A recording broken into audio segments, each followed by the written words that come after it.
그런데 갈수록 우리 사정은 더 어려워지고요.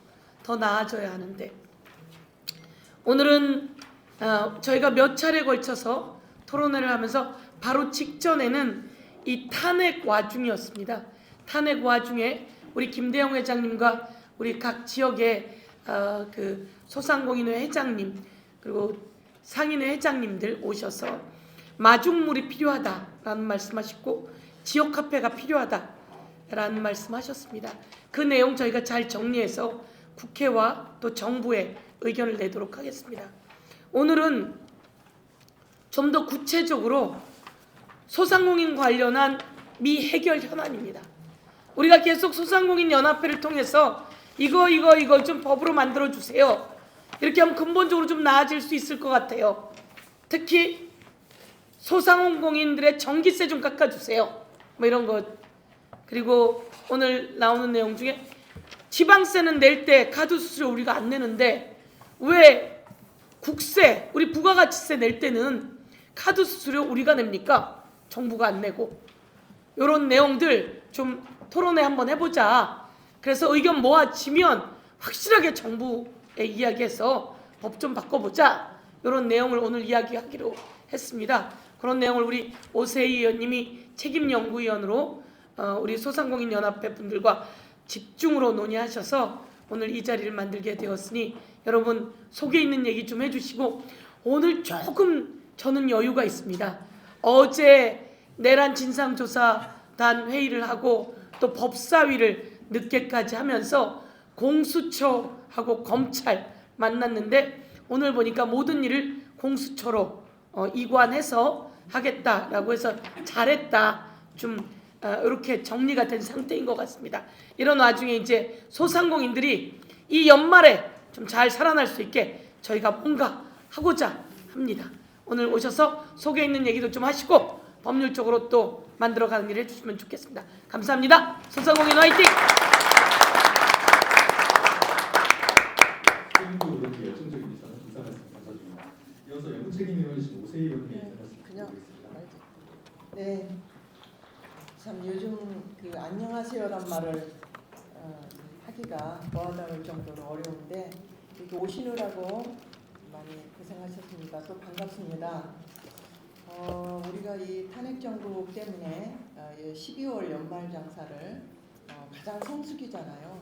12월을 벌어서 1년에 반을 산다는 건데 이게 모든 게 예약 취소가 되고 그래서 지금 남은 기간이라도 그런 것들이 좀 간절한 바람이 예약이 되고 좀 더 호황을 이뤘으면 하는 바람입니다.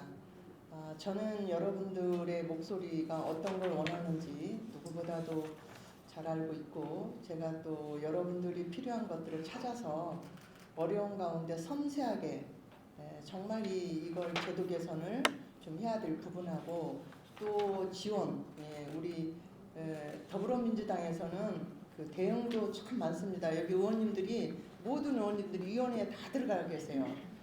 사법 대응팀도 있고 또 회복팀도 들어가 있고 경제팀도 들어가 있고 많이 들어가 계십니다. 그래서 이렇게 자리를 마련하는 것 자체가 굉장히 감사한 일이고 특히 우리 이하경 부의장님께서 부의장님께서 국회 부의장님 이렇게 자리해 주시고 또 서영교 대표의원님 그리고 권양엽 의원님 김남근 의원님 그렇게 또 오셔가지고 너무 감사드립니다. 그러니까 제가 한민수 의원님 이름 틀릴 때부터 빼먹을 줄 알았어요. 제일 유명한데 우리가 의원님이 170분이에요. 170분이니까 제깍제깍 나오기가 어떤 때는 제 이름도 딴 의원님들이 쉽지 않아요. 아무튼 이렇게 관심을 갖고 오늘 좋은 시간 마련한 거고 또 지원이라든지 이런 것들을 지금 오늘 오후에도 회의가 있고요. 그래서 그런 것들 금융뿐만이 아니라 지역 앞에 그리고 여러 가지 여러분들이 현안에 대한 지원들을 좀 할 수 있도록 많이 노력하겠습니다. 오늘 여러분들 좋은 시간 두고 의견 주신 거 잘 저희가 또 살펴서 그걸 관찰하는 데 최선을 다하겠습니다. 감사합니다. 오세희 의원님 인사 말씀 감사합니다. 이어서 권양엽 의원님께 말씀 드리겠습니다. 네, 반갑습니다. 산업통상자원 중소벤처기업위원회 위원 권양현입니다. 어제 의원님과 함께 특히 그 중소벤처 소위에서 보관 심사, 그다음에 예산 내결산 위원으로서도 또 같이 활동을 하면서 여러분들께서 법제도적으로 어떤 뒷받침을 해주기를 원하는지를 잘 경청하면서 반영하기 위해 함께 힘을 좀 모으고 있는 그런 상황입니다. 오늘 날씨가 어느 때보다 더 춥습니다. 오늘 가장 이번 겨울 들어서 가장 추운 그런 겨울이고 여의도가 물타리가 없어도 더 춥습니다. 오시느라 굉장히 고생이 많으셨는데요. 마음도 또한 그렇게 따뜻하지 않으려고 생각합니다. 윤석열 정부의 제1호 국정과제가 그 소상공인과 자영업자 살리는 것이 제1호 과제였고 비상계엄을 선포하기 바로 전날 12월 2일 날 소상공인, 중소상공인들 또 살리기 대책 간담회를 가졌고 백종원과 같은 민간 상권 1,000명을 육성하겠다 뭐 이런 발표를 해놓고 어이없게도 12월 3일 비상계엄을 선포하는 그런 어처구니 없는 일이 이루어졌습니다. 그걸로 인해서 아마 이 자리에 계시는 여러분들께서 갖게 될 상실감이 훨씬 더 누구보다도 더 컸으리라고 생각하고 그것이 곧 연말에 사실 조금 더 이렇게 세모, 송년 이렇게 하면서 또 새해 준비해야 되는 그런 시기에 소상공인들이 가장 피부로 와닿는 피해를 입으셨다고 생각합니다. 아무쪼록 지나간 날을 돌이킬 수는 없는 거 아니겠습니까? 오늘 이 자리에서 여러분들께서 주시는 이 해결 과제에 대한 말씀을 저희들이 더 정중히 경청을 하고 또 법제도도 뒷받침할 수 있도록 저도 정신바짝 차리고 여러분들 말씀 경청하도록 하겠습니다. 아무쪼록 오늘 날씨가 찹니다. 여러분들 건강 특히 유의하시고 마음 잘 추스리시면서 따뜻하게 생일을 맞이하셨으면 좋겠습니다. 감사합니다. 권양현 의원님 좋은 말씀 감사드립니다. 이어서 김남길 의원님께 말씀 주시겠습니다. 예, 저도 뭐 소상공인 보호 문제를 많이 다루고 있는 우리 정무위원회 소속입니다. 오늘 아침에 이제 국회 정무위원회에서 금융위원장하고 공정거래위원장, 금감원장 불러가지고 이제 소상공인들의 어려운 문제들 한번 점검을 해봤습니다. 저도 그 12.3 내란 사태 이후 14일 날 그 탄핵 가결할 때까지 국회 집회가 있을 때마다 여의도를 나갈 때 한 번씩 이렇게 좀 상가들의 상황이 어떤가 이렇게 유심히 좀 많이 봤는데 아무튼 제가 관심 있는 영역이 또 소상공인 문제여서 진짜 손님들이 없더라고요. 거의 뭐 한 팀도 거의 없는 그런 상가들이 대부분이어서 야 큰일 났다 이제 이렇게 생각을 하고 있었는데 그래서 이제 지금은 이제 좀 비상한 상황이어서 내수 경제 활성화를 위해서 적극적인 좀 재정 정책을 써야 되는 것들 아니냐. 뭐 지역 사랑 상품권에 대해서는 하도 또 이 윤석열 정부가 예민하게 반응을 해서 그런데 뭐 그걸 포함해 가지고 적극적인 좀 내수 경기 부양 정책을 써야 된다. 금융위원장을 좀 기재부 장관하고 좀 만나가지고 적극적으로 좀 협의를 해라. 적극적으로 협의를 하겠다 이렇게 좀 얘기를 하시더라고요. 또 그와 함께 아무래도 이제 비용 부담 문제들이 또 상당히 많이 있는데 그 중에 또 하나가 이 배달 앱 시장, 또 뭐 숙박 앱 시장, 또 패션 앱 시장 뭐 이런 곳에서의 그 온라인 중개 수수료 문제여서 그 문제는 지금 끝난 게 아니기 때문에 계속 유지를 해야 된다. 쿠팡 뭐 사장단하고도 저희가 수수료를 좀 내리기 위한 협상 같은 것들을 계속 좀 더 진행을 하고 있는 상황이고 정부도 이제 뭐 지금 이제 여당이 없어졌잖아요. 이제 여야 따지지 말고 윤석열 정부가 설정해 놓은 그런 정책적 도구마에 갇혀 있지 말고 저쪽은 이제 뭐 자율규제다 뭐 그래가지고 그 법으로 뭘 규제하는 거에 대해서 극도로 꺼려왔는데 이제 그런 이제 덫이 없어졌으니까 온라인 플랫폼 거래 공정화법 같은 것들을 통해 가지고 이제 이 과도한 온라인 중개 수수료에 대해서 뭐 상한제를 도입한다든가 우대 수수료 같은 걸 도입하자 뭐 그런 부분에 대해서도 공정위도 좀 적극적으로 검토를 해보겠다고 이렇게 했었고요. 또 뭐 연체가 많이 늘어나고 있더라고요. 뭐 신용카드 연체도 많이 늘어나고 있고 또 자영업자들도 연체가 많이 늘어나고 있어서 적극적인 채무 조정이나 이런 게 좀 필요한 상황이어서 다음 주에 24일 날 우리가 서민금융진흥원에 우리 당 대표님을 모시고 가가지고 좀 적극적으로 이 채무 조정을 활성화하는 문제, 특히 자영업자들의 채무 조정도 활성화하는 문제들을 다루기로 하고 있습니다. 저희 국회에서도 다방면으로 우리 어려운 소상공인들을 지원하고 또 보호하기 위한 그런 정책들을 좀 추진할 예정입니다. 그래서 오늘 많은 얘기를 해주시면 그 얘기를 잘 수렴을 해가지고 저희 더불어민주당이 어느 정당보다도 민생 경제에 진심인 정당이니까 민생 경제 문제를 해결하기 위해서 많이 노력하도록 하겠습니다. 감사합니다. 감사합니다. 장훈 의원님 말씀 감사합니다. 이어서 한민수 의원께 말씀 전해드리도록 하겠습니다. 예, 서울 강북을 한민수입니다. 12월 3일 날 밤에 들어온 다음에 14일 날 밤에 나갈 때까지 국회에 있었습니다.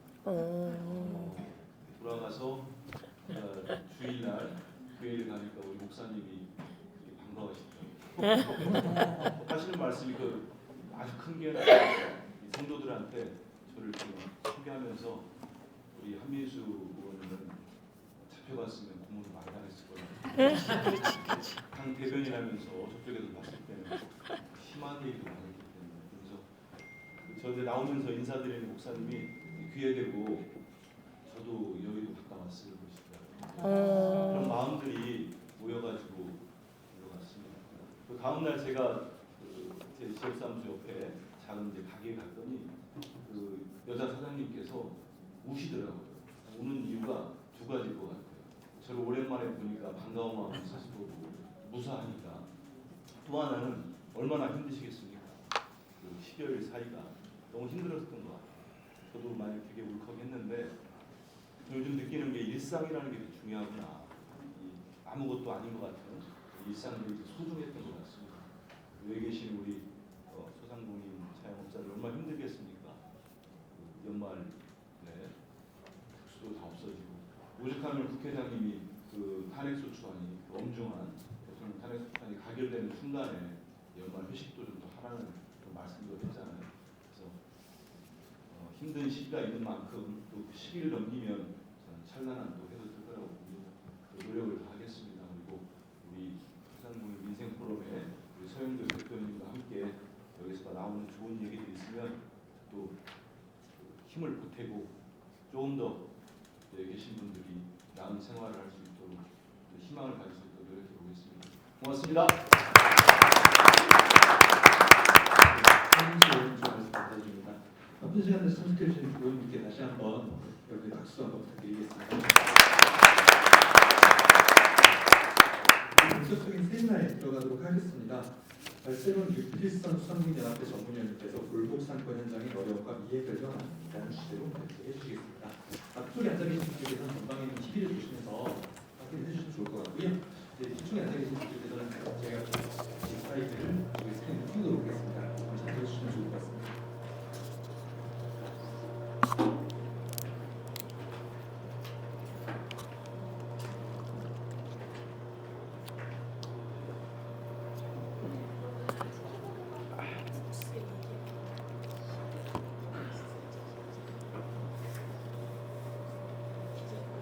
인사드리겠습니다. 수상공인연합회 유필선 전문위원입니다.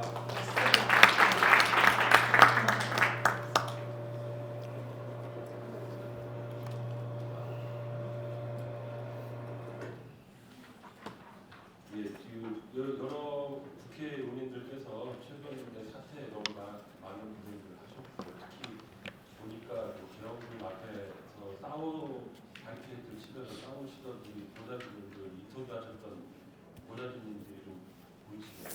보니까 좀 맞아요. 감회도 새롭고 그런 마음이 듭니다. 그래서 좀 엄중한 시기를 겪으셨는데 많이들 고생하셨다고 말씀드리고요. 제가 여러 가지 좀 말씀드릴 것은 많지만 지금 보니까 오늘 굉장히 짧은 시간인데 이렇게 소상공인연합회 지역회장님들이 많이 오셨어요. 그래서 하실 말씀이 많으실 것 같고요. 저는 짧게 마치도록 하겠습니다. 오늘 자리 마련해 주신 서영교 의원님, 오세희 의원님께 감사드리고요. 서영교 의원님께서는 초정대상 작년에 소상공인연합회 수상하셨고 오세희 의원님께서는 온전한 손실 보상을 강단 있게 주장하셨던 분이고요. 다음에 그뿐만 아니라 사각지대 해소를 그 누구보다 섬세하게 사각지대 해소를 얘기하셨고 그래서 조금씩 사각지대가 밝혀졌습니다. 그래서 심지어는 그 손실보상 보전금 부지급 사태도 있었는데 그런 부분을 직접 어떻게 보면 피해자분들하고 직접 소통하시면서 이렇게 만들어졌던 현장에서 만들어졌던 거고요. 그런 내공이 있으셔가지고 지금 벌써 20건 가까이 대표 발의를 하셨고 그 가운데에서는 우리 소상공인들이 수반했던 그런 소상공인 보호법이라든가 이런 것들이 굉장히 많습니다. 아직은 뭐 소관이 심사 중인데요. 저희 소상공인 분들이 좀 더 힘을 모아 주셔야지 이제 성안이 통과가 될 수 있을 거라고 생각하고 있습니다. 일단은 뭐 조사를 긴급하게 했습니다. 소상공인 연합회에서 온라인 설문조사를 해가지고 지난 10일부터 12일까지 전국 소상공인 1,630명의 설문을 받아서 긴급 실태조사를 진행을 했고요. 그러니까 12월 3일부터 11일까지 약 일주일간의 매출 감소를 묻는 설문을 진행을 했습니다. 그랬더니 88.4%가 매출이 감소했다. 비슷하게 89.2%가 고객이 감소했다라고 응답을 하였습니다. 총 매출 감소 금액은 100만 원에서 300만 원이 44.5%, 300에서 500만 원이 29.1%, 500에서 1000만 원 15% 정도, 그다음에 2천만 원까지 손해봤다라는 분들도 상당히 많았습니다. 그러니까 한마디로 고객의 발길이 끊겼다 이렇게 말씀을 주셨고 저희가 주관식으로도 조사를 많이 했는데 인적이 안에 끊겼다 이렇게 말씀을 하시면서 이런 사태는 처음이었다. 손님들이 좀 뜨문뜨문 오고 안 오고 이렇게 하는 것도 아니고 완전히 다 끊겼다 이렇게 말씀하셨다. 이런 부분이 컸습니다. 그리고 이제 중저가 볼 것이 사실 우리가 생각하면 뭐 음식점이나 콩쿠집이나 이런 데가 손님을 줄었을 거라 생각하는데 생각보다 제일 큰 피해를 봤던 데가 이제 숙박업입니다. 숙박업은 54.4%가 50% 이상의 매출 감소가 있었다고 응답을 했는데 연말 앞두고 여행지 관광이나 펜션, 외국인 관광이 다 줄어들면서 완전히 직격탄을 맞았다. 따지고 보면 연말에 많이들 여행을 가시잖아요. 모임도 요즘에는 그 펜션이나 그런 데 가서 많이 하는데 그런 게 이제 일절 끊겼었다. 이렇게 피해를 호소했던 부분입니다. 보통 연말 한 달 장사해갖고 이제 소상공인들은 상대적으로 이제 연초가 비수기이기 때문에 1, 2, 3월달까지 버티는 경우가 많은데요. 지금 한마디 연말 경력이 다 나갔다. 지금 비상경 사태이고요. 정치적 혼돈으로 인해서 소비 위축을 불러왔고요. 소비적 위축으로 인해서 국민들이 일시에 지갑이 나가요. 그래서 이게 지금 그 모임 그런 것뿐만 아니라 도소매업에서는 선물도 주고받고 연말 땡처리 이런 것도 있지 않습니까? 그런 부분들이 완전히 안 된다. 그래서 저희 조사 결과로 심지어는 이게 어디까지 파급이 미치냐면 교육 서비스, 그러니까 학원 하시는 분들도 학원을 지금 뭐 구조적인 문제까지 겹쳐 있습니다만은 애들이 학원을 부모님들이 애들 학원을 안 보내고 끊는다. 이렇게까지 얘기하고 그만큼 경기 상황이 어렵다라는 게 통계 조사에 나타나고 있다 이렇게 말씀드릴 수 있습니다. 그래서 사실은 중요한 거는 빨리 정치적 불확실성은 상당 부분 해소가 됐기 때문에 이제는 경제적 불확실성을 우리 모두 함께 걷어내야 됩니다. 여기에는 여야가 따로 없고 여야 정 협의체 구성을 해서라도 전 국민적인 상황 관심으로 즉각적인 경기 부양에 나서야 한다 이렇게 말씀드리겠습니다. 저희가 소상공인연합회 이런 부분들도 저희 논평이라든가 입장을 통해서 말씀을 드렸고요. 지금 뭐 탄핵 때부터 2016년 탄핵 때부터 지금 어렵다는 얘기도 많습니다. 왜냐하면 2016년 때는 그 탄핵 사태가 서서히 진행됐지 않습니까? 여러 가지 사건부터 이거는 그날 12월 3일날 그런 일이 있을 줄이 아무도 몰랐잖아요. 국민들 아무도 몰랐기 때문에 국민들이 어떤 부분을 이렇게 표현하시더라고요. 심리적인 공황 상태, 집단 심리적 공황 상태에 빠졌다 이렇게 표현할 정도였고요. 굉장히 많은 어려움을 겪었다 이렇게 말씀드리겠습니다. 박근혜 탄핵 당시에 소상공인 차감 명기 동향을 조사하는데 그때 당시에 한 달 만에 12.1% 급락한 상태가 있습니다. 이번에는 그보다 더 하락할 것으로 예상이 되고 있습니다.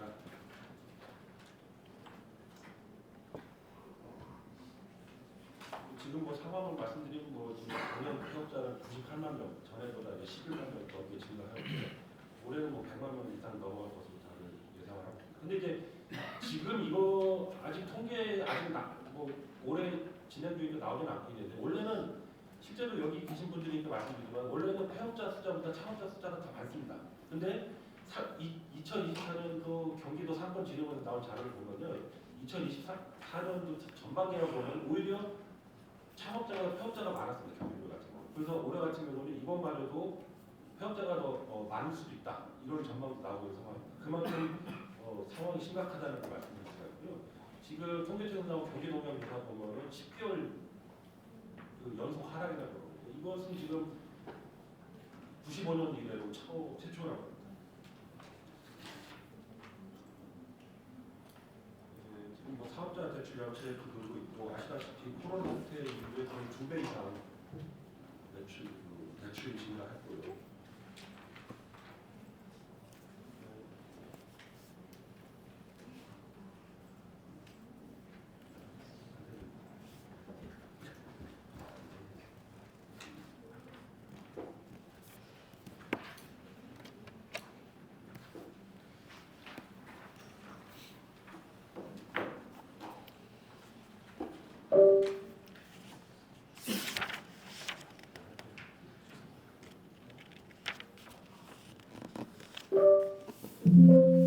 아니 그냥 하겠습니다. 지금.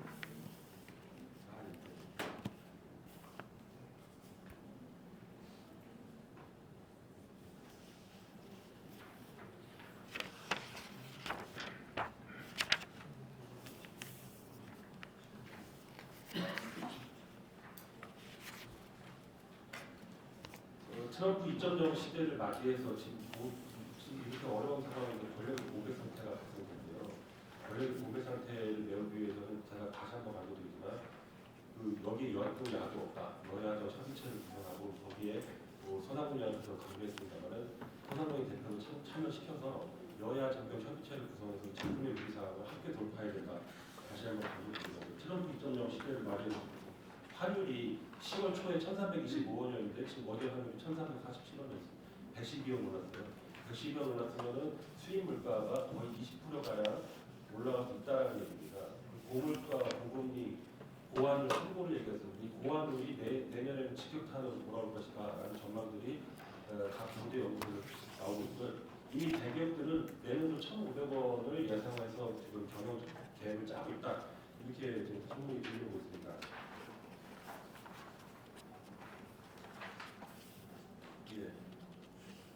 소비자 심리상 저성장 부정적 공장만 계속 나오고 있고요. 지역 소멸 분들이 이런 그래서 이제 어떻게 보면 이제 그 7.13 소상공인 자영업자 종합대책 정부의 소상공인 종합대책에 나온 소상공인 금융지원 맞춤형 3종 세트라든가 이런 부분들이 12월 5일 날에 7.13 대책 보완 대책이 나왔습니다. 검정부 경제장관 회의해가지고 이런 부분들은 솔직히 좀 어떻게 보면 12월 3일 이후에 나온 건데 좀 이걸 의식하지 않았나 싶긴 하긴 하지만 그래도 그럼에도 불구하고 어떤 대책이 일회성이 아니라 보완 대책까지 이루어졌다는 건 상당 부분 진전이 일어날 수 있었다는 부분이라고 보는데요. 그런데 이런 부분하고 이제 민생 토론회 부분도 있었고 그다음에 동행 축제라고 해서 연말에 좀 기대되는 부분이 있었는데 이것이 일시에 날아간 상황이었습니다. 지금 전반적으로 총 가용할 수단을 동원해야 된다고 말씀드릴 수 있고요. 지금 상황에서는 소상공인 사업장 소비에 관한 소득 공조의 확대, 그다음에 여러 지역 회장님들이 한결같이 말씀하시는데 지역 상품권 확대 이런 부분이 필요하고요.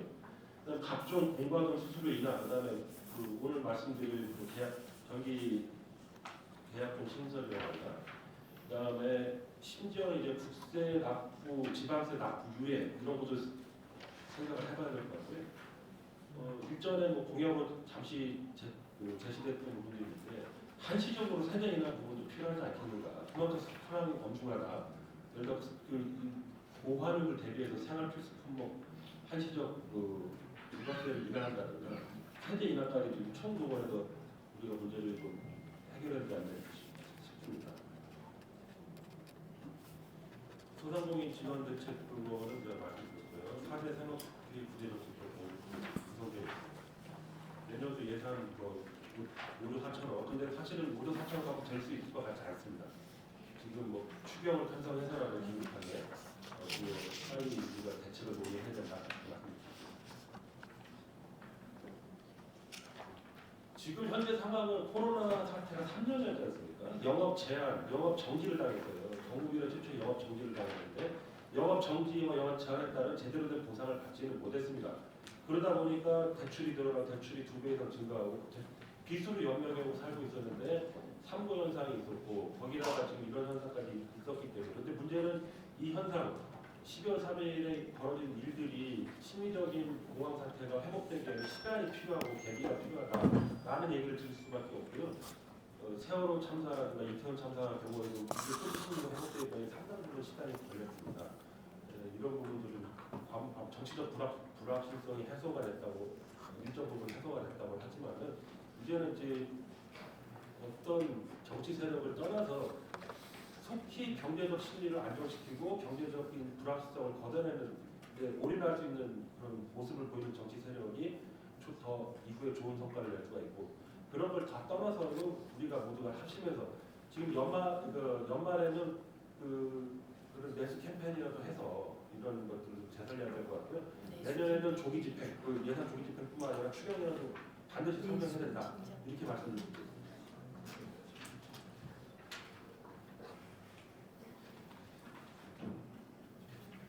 진짜 짧게 마무리 말씀드리겠습니다. 이거 다른 내용 좀 25도에서 좀 활발하게 더 토론하실 거니까 마무리 하시겠는데 계엄 사태 때 제가 밖에 있었어요. 밖에 있었는데요.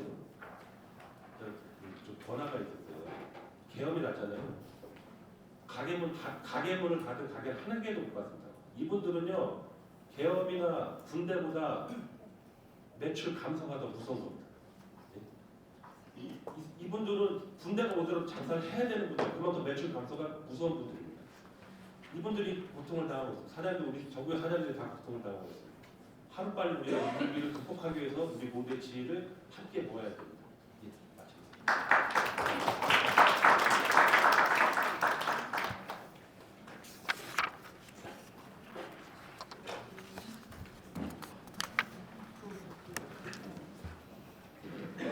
일선 전문위원 감사드립니다. 제2부에서 이는 토론으로 진행하도록 하겠습니다. 지금부터 시청 토론은 오늘 좌장을 맡아주신 정은혜 위원께서 진행해 주시도록 하겠습니다. 마이크 좀. 안녕하세요. 오늘 토론의 자정을 맡은 중소벤처 정입니다. 우선 이렇게 잘아시고 건강이 없으신 와중에도 골목 사건의 어려움과 소상공인 정책 현안 해결을 위해서 참석해 주신 거기 좀 누르고 목소리 크게 해주십시오. 해야 되는데. 거기 가운데 눌러줬어. 불 들어왔어. 가까이 대시고 이제 국회의원처럼 이렇게 딱 하세요. 딱 붙여서 크게 해야 돼.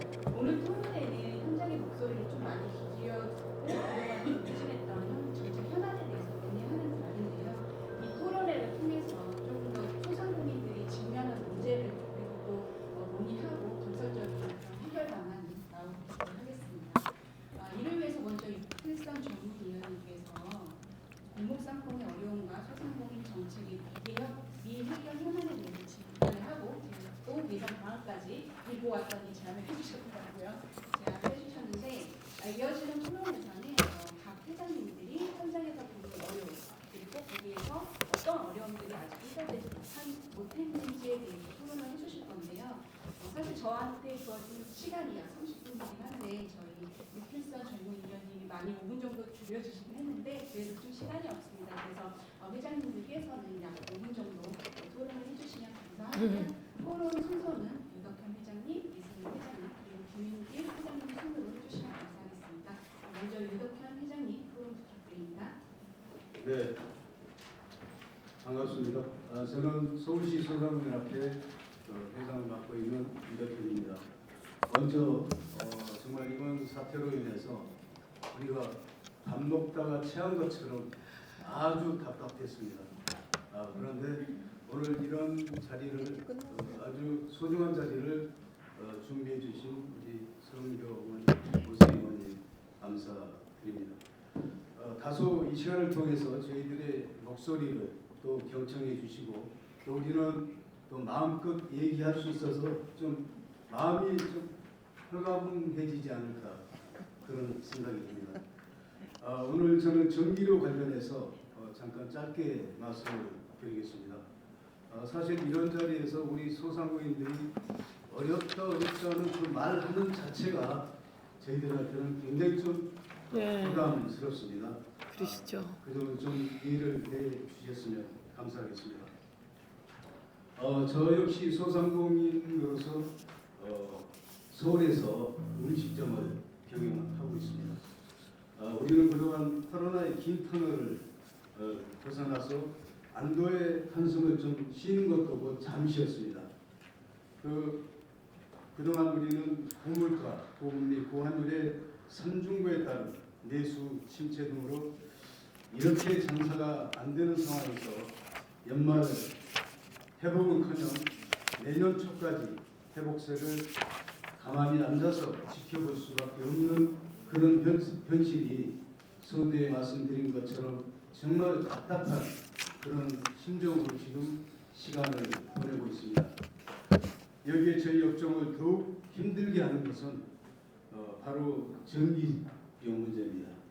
우리 소상공인들이 지금 정부에서 지원한 그 전기료 지원이 연매출 1억 400만 원까지만 지원을 하고 있습니다.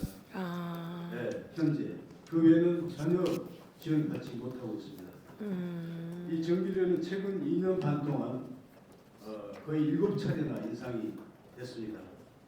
이에 따른 전기요금 인상률은 과거보다 50%에 육박합니다.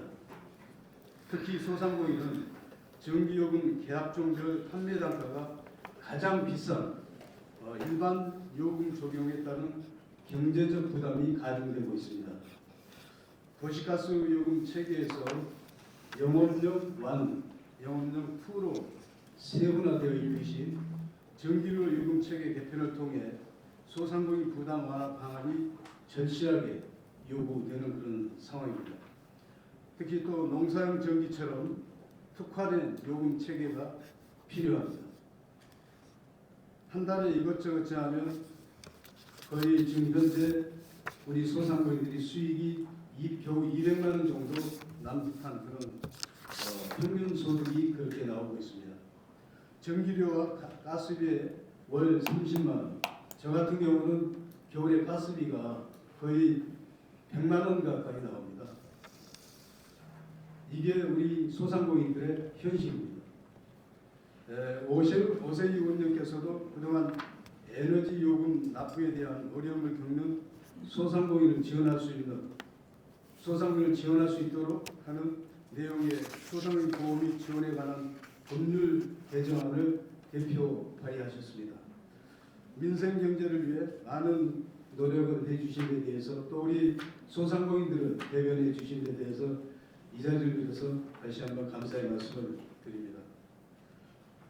전기료 관련해서는 앞으로 사업장 내 전기 사용량이 많은 음식점 또 지금 많은 어려움을 겪고 있는 숙박업, PC방 그리고 슈퍼마켓, 특수업종을 대상으로 소상공인 전기요금 계약 중 신설을 강력하게 요청드립니다. 전기요금 관련해서는 저희가 물론 하전기에 집중되지만 겨울에도 난방용 때문에 전기요금이 많이 지금 지출이 되고 있습니다. 또 그렇군요. 네, 그러다 보니까 이제 고전기 지출이 계속 증가하고 있는 그런 추세죠. 그래서 전기료 관련해서는 어떤 방법으로든 좀 개선을 해야 되겠다는 걸 강력히 말씀드립니다. 또 마지막으로 한 가지만 짧게 말씀드리겠습니다. 이번에 정부 발표가 내년도 소상공인 지원 예산이 5조 9천억으로 발표된 것 같습니다. 여기에는 분명히 대출 예산이 거의 50% 이상 차지할 거로 합니다. 근데 우리가 대출 받기 위해서는 반드시 신용보증재단을 거쳐야 되거든요. 네. 근데 거기에 보증료가 있습니다. 그 보증료가 처음에 대출이 실행이 되면 그 전액 한 번에 납부를 해야 됩니다. 제가 이번에 5천만 원 대출 받았는데 보증료가 거의 300만 원 정도 나갔습니다. 이자율은 1.5%, 2% 미만인데 보증료가 이게 비싸다 보니까 이자율이 낮은 게 아니고 환산하면. 그래서 이 보증료를 절반 50% 감면해 주든지 아니면 대출 받은 어려운 소상공인들한테 보증료를 지원해 주는 그런 좀 제도를 요청드립니다. 네. 보증료는 다음에 돌려주지 않나요? 안 돌려줘요. 안 돌려줘요? 네. 신용보증재단이 이 보증료를 어디에 쓰냐고 물어봤더니 네. 운영비로 쓴다고 그러더라고요. 그래서 저도 황당했습니다. 그래서 이런 부분에 대해서는 좀 어려운 소상공인들을 위해서 좀 지원해 주시면 조삼모사네. 네, 큰 힘이 될 것 같습니다. 신고죠. 네, 네. 이상입니다. 두 분이 해결하셔야겠네요. 바로 이렇게 계시네요 여기서. 1.5요? 이자요? 이자는 1.5% 정도인데 보증금이 300만 원이나 되더라. 보증료. 보증 수수료가 네, 맞아. 300만 보증 수수료가 300만 원이면 좀 목소리를 소상공인의 전기료 부담 완화를 위한 계약금 심사 필요성에 대해서 좀 언급을 해주셨고 추가적으로 이제 보증 수수료를 좀 개편을 해달라는 말씀을 해주셨습니다. 네, 다음으로 이승현 회장님 부탁드립니다.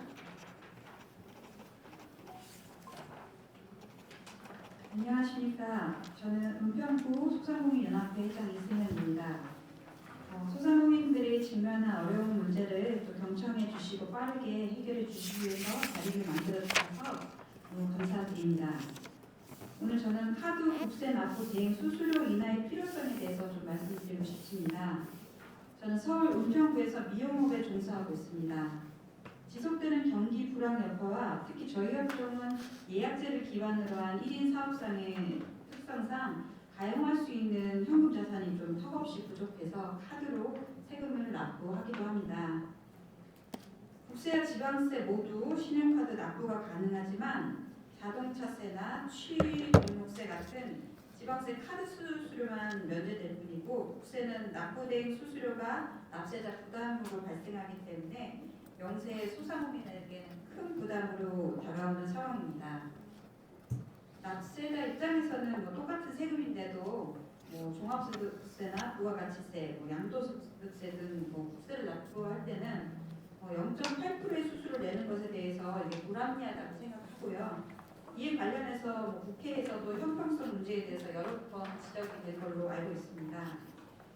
지난 21대 국회와 이번 21대 국회에서도 서영교 의원님께서 수입 금액이 일정 규모 이하인 납세자가 신용카드 등으로 국세를 납부하는 경우에는 정부가 납부대행 수수료를 부과하지 못하도록 하는 내용의 국세 징수법 개정안을 발의하셨었는데 영세한 소세한 국민들의 부담 완화를 위해서라고 국세도 이 지방세와 같이 카드 납부 대행 수수료를 좀 면제해 주시거나 인하해 주시기를 간곡히 부탁을 드리겠습니다.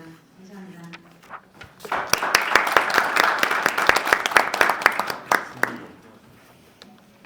이승현 회장님 감사드립니다. 사실 소상공인들이 전문 근로자와 다르게 이제 달달이 세금을 내는 게 아니라 1년에 한 번 소득세 그리고 1년에 두 번 부가가치세를 내면서 목돈이 나가게 되는데요.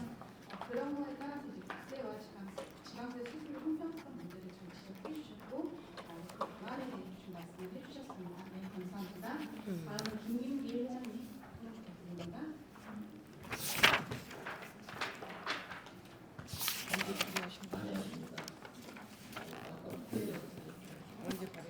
저는 공정부 소상공인 대한시민입니다. 재원화의 소상공인 기업 단속을 한도 미사용 수수료 부과 체계에 대한 개선이 필요한 부분을 말씀드렸습니다. 저희 역시도 서울에서 동대문에서 현재 음식점을 운영하고 있습니다. 지금 11년이 남았습니다. 제 주변에 있는 식당 모든 모든 분들이 하나같이 입을 모아서 말씀을 하시는 게 매출은 굉장히 줄었습니다. 저희 업장은 거의 한 30%, 한 70%가 줄었죠. 유지하고 있는 한 30%가 되는데 사실은 그 종업원들 급여주고 실질적으로 남는 거는 저희에게는 실제 오너에게는 별로 없어요. 그래서 이런 부분들은 저뿐만이 아니고 모든 50억을 하고 있는 분들의 공통적인 부분일 것입니다. 그래서 매출은 줄어가고 비용 결제는 해야 되는데 그럴 때를 대비해가지고 저희들이 만들어놓은 마이너스 통장에 대한 부분이 있습니다. 마이너스 통장에 대한 부담이 최근 들어서 굉장히 크게 부담을 드리고 있고 이는 우리나라 소상공인들이 겪고 있는 금융 부담의 현실을 적나라하게 보여지고 있는 실태입니다. 그래서 이는 우리나라 현재 심각한 경기 침체와 이건 굳이 이제 말씀 안 드려도 심각할 정도가 피부감으로 느끼는 것은 실질적인 소상공인입니다. 그래서 고금리로 인한 자금난에 시달리는 소상공인들이 겪는 숨은 부담 중 하나는 바로 2중, 3중 첫째는 대출을 하다가 돌려막기식의 대출을 하고 있는 실태입니다. 그래서 현재 저축은행 마이너스 대출 평균 대출액은 0.14%로 금융권 내에서 높은 편인데 다른 시중은행들의 수수료를 등을 참고해서 수수료율을 합리적인 수준으로 조정을 할 방식이라고 2024년 7월 금감원 또는 공정금융을 위한 기업 단계 대출 수수료의 문제점 개선이 필요하다고 말씀하셨습니다. 일반적으로 개인 고객 한도 대출은 실질적으로 대출 자금이 발생하는 기간이 돼야만 관련 이자가 부과가 되는데 소상공인 기업의 경우 사용하지 않는 대출 한도 대출에도 불구하고 약정 수수료 또는 한도 미사용 수수료가 부과되고 있는 실정입니다. 이는 우리가 소상공인들이 필요한 자금을 사용한 만큼만 이자를 부담하는 것이 아니라 사용하지 않는 한도에 대해서 추가적으로 수수료를 크게 부담해야 한다는 것을 의미합니다. 사용한 이자 외에 사용하지 않은 이자를 부과하는 것은 명백한 이중 부담이고 이것은 실질적으로 저희들만이 당사자들만이 가지고 있는 굉장히 큰 고통이거든요. 그래서 예를 들어 마치가 보험에 가입했다가 보험을 청구하지 않았다고 페널티를 부과한 것과 다름없는 상황이라고 봅니다. 특히나 이러한 제도는 소상공인에 불리하게 대기업과 중소기업은 기업 신용 평가 기준으로 평가를 별도로 받고 있기 때문에 금리 의뢰를 받고 있는 측면 소상공인들은 개인이 받는 신용평가와 다름없는 신용을 기준으로 수수료만 기업 대출 수수료를 지불하고 있는 실정이라 더욱더 어려움이 가중되고 있는 상황입니다. 이러한 수수료 체계는 소상공인의 자금 운영 탄력성을 저해하고 경제 회복의 필수적인 요소인 자금의 자유로운 융통을 막고 있으므로 소상공인에 대한 기업 한도 대출에 대해서 전면적인 개선이 필요한 시점이라고 생각합니다. 이건 오늘 제가 이제 다른 내용이었고 의원님들께 한국에 드리고 싶은 것은 지난 코로나 때 제가 오세희 의원님들하고 제가 말씀을 올렸는데 저희들이 저리로 1+1.5%로 대출을 받은 대출이 있습니다. 그런데 그 코로나가 끝나고 나니까 일반 대출 금리로 올려서 지금 4% 내지 5%대가 지금 일박하고 있어요.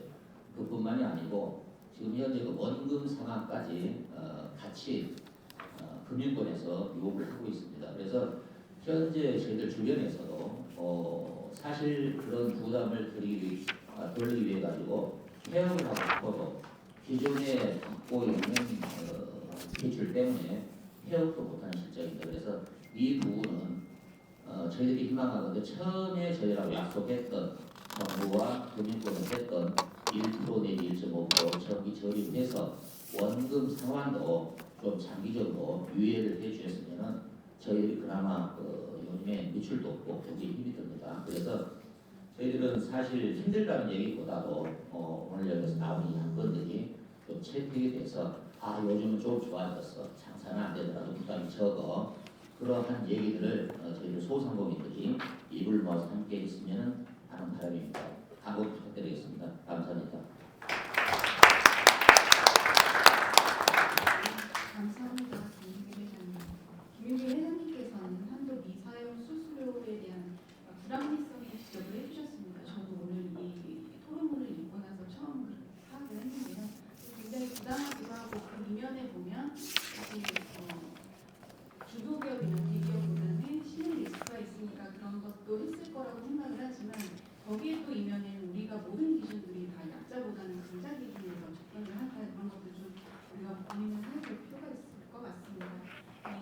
저희가 토론회는 다 끝났는데요. 오늘 굉장히 많은 패널분들이 와주셨습니다. 그래서 패널분들의 질의응답을 좀 갖고 뭐 위원님도 계시고 다 계시니까 어떤 거라도 좋으니까 뭐 현안이나 힘드신 점 아니면 질의 같은 거 있으면 해주시면 감사하겠습니다. 저기 네. 하나 좀 여쭤봐도 되겠습니다. 김민현. 근데 이게 그러면 코로나19 대출 상환 시기가 온 겁니까? 아니면 다른가요? 그 시절에는 처음에 마이크 누르고 하세요. 네. 처음에는 대출 한도 기간이 정해지지 않았던 것으로 주시를 하거든요. 그래서 그때 당시에는 부담이 제가 한 7천만 원을 대출을 받았는데 월 이자가 쌌어요. 한 3만 몇천 원 정도 됐었거든요. 지금은 한 12만 원 정도 들어갑니다. 거기다가 원금 상환까지 같이 하고 있습니다. 그래서 저희들의 생각에는 그때 당시 실질적으로 그 이후에 은행이 굉장히 많은 이익을 남겼다고 예상이 나왔고 자기들끼리 그 대출 이자를 가지고 잔치를 하고 했다라는 그런 기사도 약간 이어서 들었는데 저희들 같은 경우는 지금 완전히 어디 빠져나갈 구멍이 없습니다.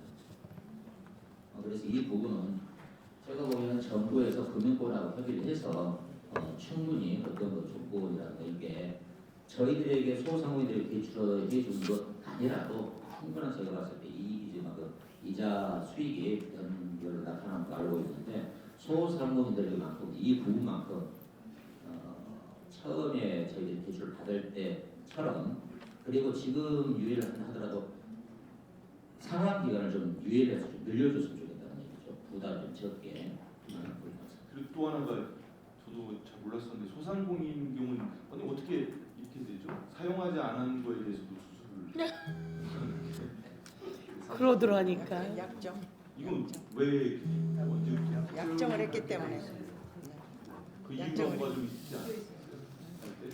다른 기업들하고 뭐가 좀 그런데 저희들이 소상공인들이 실질적으로 여러분들 아시겠지만 기업에는 모든 그 방법을 시스템이 다 있지 않습니까? 과별로. 그런데 소상공인들은 요즘에는 사실 그 종업원들 쓰기도 힘들고요. 낮 시간에 우리가 브레이크 타임 줄 때 종업원들은 자고 있는데 한 시간 동안 주인들은 주방에서 일을 하고 홀 정리를 하고 이런 실정입니다. 그래서 저희들이 어떤 문제점이 정책이 나오고 뭐 금융권이랑 갔었을 때에 이게 문제가 있다라고 저희들이 접근했었을 때 답을 얻지는 못합니다. 사실. 그래서 굉장히 어떻게 보면 소상공인들이 대상으로 세금은 저희들이 유리하게요. 그냥 통장에 찍히고 카드에 나온 거 보면 그대로 이제 다 세금은 부과가 되는데 나머지 세금뿐만이 아니고 저희들이 좀 실질적으로 활동할 수 있게 숨을 쉴 수 있게 좀 만들어 주셨으면 좋겠습니다. 이 개별 은행들하고 이제 소상공인들하고 이렇게 개별적으로 약정을 맺는 거겠죠? 그때는 개별적인데 정부에서 안이 나왔었어요. 정부에서 안이 나와가지고 이율도 정해져 있었고 그런데 그게 한 코로나 끝나고 나서 바로 원금 상환하고 이율도 높아지고 네, 은행권에서는 소상공인들의 어떤 리스크를 감안을 하는 그런 금리로 보시면 되겠습니다. 그래서 지금 소상공인들이 그런 금리 부담 때문에 굉장히 좀 어려움을 겪고 있거든요. 그러니까 폐업을 하고 싶어도 그 상환 능력이 없기 때문에 폐업도 못하고.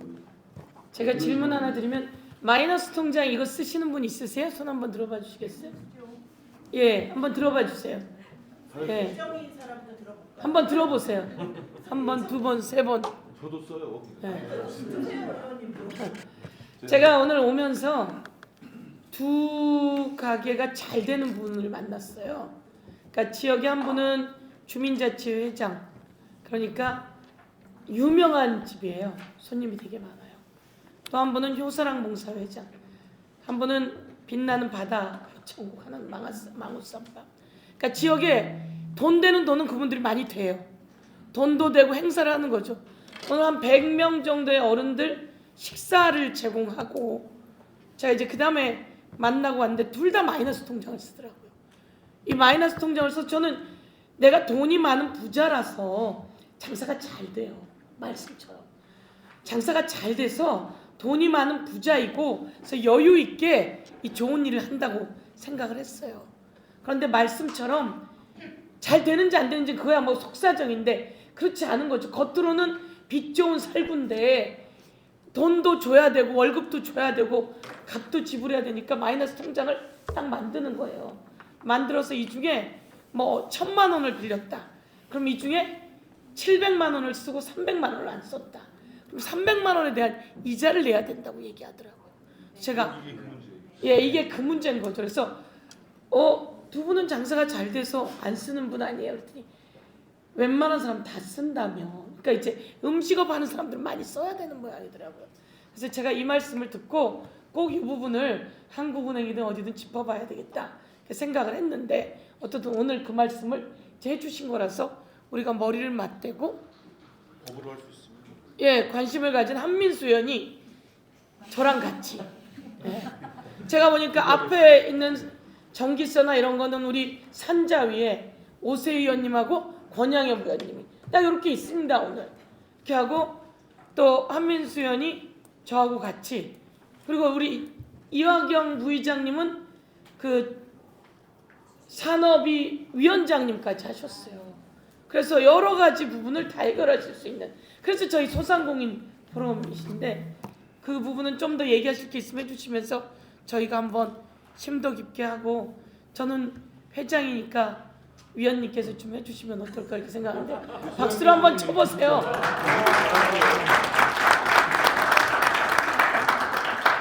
저희가 마이너스 통장을 안 쓸 수밖에 없는 게 지금 굉장히 깜짝 놀랐어요. 불안정하거든요.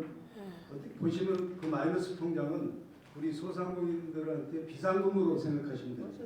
그러니까 위기가 왔을 때 맞아. 그런데 그 쓰는 순간 높은 이자를 저희가 이제 감수를 그거 안 쓴 것도 아니, 저도 그 사업할 때는 마이너스를 열어놓거든요. 그게 왜냐면은 지금처럼 예비비, 돈이 갑자기 필요할 경우가 있으니까 은행에서도 권장해. 그걸 마이너스로 좀 해놓으실 때 해놔라. 그래 마이너스 이렇게 돼 있어요. 사업하다 보면. 만든 게 문제가 아니고 그건 하는 건데 사용하지 않은 그 대출에 대해 약정 또 수수료나 은행별로 또 한도 미사용 수수료가 부과된다는 거죠. 맞습니다. 5천만 원은 이제 따라놓고 제가 2천만 원 사용하고 3천만 원은 사용하지 안 그런 데도 않았지 있단 않습니까? 말이야. 그럼 나머지 3천만 원에 대한 이자도 수수료를 내야 된다는 게 굉장히 어렵냐고 그렇다고 해서 5천만 원을 뭐 안 쓰면 좋은데 나중에 저희가 지금 이런 경우처럼 저도 음식점도 저희 신랑 사업자를 하고 있는데 굉장히 어려운 순간들이 많아요. 갑자기 그만두면 퇴직금도 나가야 되고 또 부가가치세 같은 경우는 갑자기 몇백만 원씩 하면은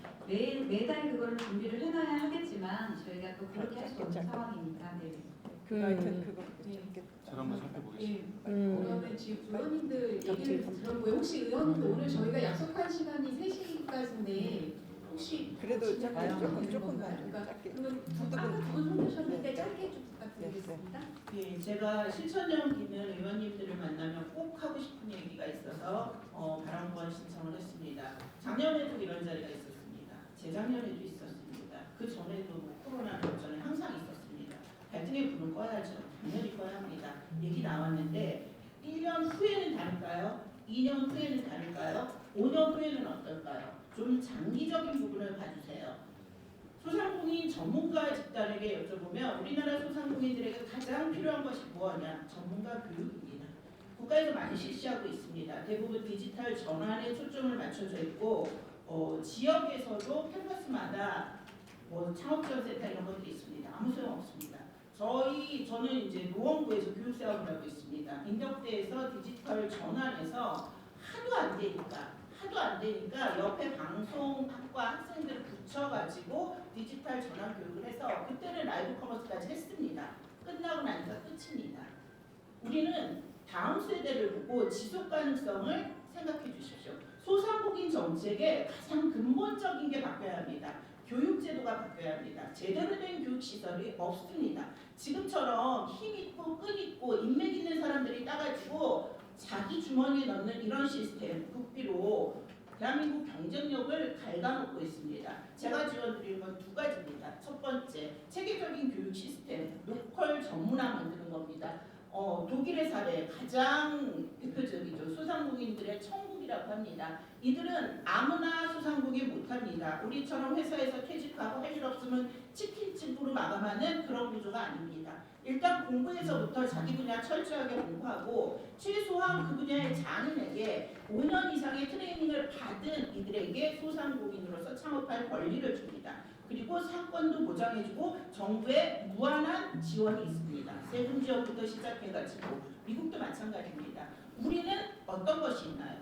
저희에게 제일 많이 하는 게 회장님 소상공인들도 퇴직금 좀 받게 해주세요 라는 말씀 많이 합니다. 일단 차치하고 차세대의 다음 세대를 보겠습니다. 우리나라 창업 성공률이 몇 %인지 아십니까? 30%입니다. 스타트업 성공률이 몇 %인지 아십니까? 2%입니다. 실질적으로 30%라는 창업 성공이 허수입니다. 소상공인 첫 번째 창업에서 성공하는 확률은 2%입니다. 30%는 7번, 8번 말아먹고 나서 성공하는 게 포함이 된 겁니다. 이걸 막자는 겁니다. 체계적인 교육 시스템, 이게 어느 대학에서 하는 게 아니라 저는 동단위로 되어야 된다고 생각합니다. 교육과 함께 인큐베이팅 시스템. 그래야만 경쟁력이 있고 그래야만 철저하게 전문 지식과 그 분야의 전문성을 익히고 필드를 나가는 그런 시스템이 필요하다고 생각합니다. 다음 세대를 생각해서 부디 교육 시스템의 전환, 획기적인 전환 의원님들 부탁드리겠습니다. 이상입니다. 네, 감사합니다. 혹시 네. 답변하실 건가요? 한 몇 분 더 들으시고 예. 네. 어디서 왔는지도 말씀 주시고 사실 했어요. 노원에서 오셨다고. 네, 저는 구로구 소상공인연합회 자문을 맡고 있는 한국명입니다.